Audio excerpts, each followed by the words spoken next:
Hi, this is Brother Barnes, and let's spend some time reviewing some Lab 1 terms. Properties which do not depend on the quantity or amount of matter are called what? They're not extensive, they are... Thank you.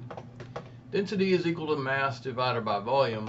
Say out loud, what units would you use for density most likely? L cubed would measure the volume of what? Length times width times height would measure the volume of what? That's a three-dimensional entity right there.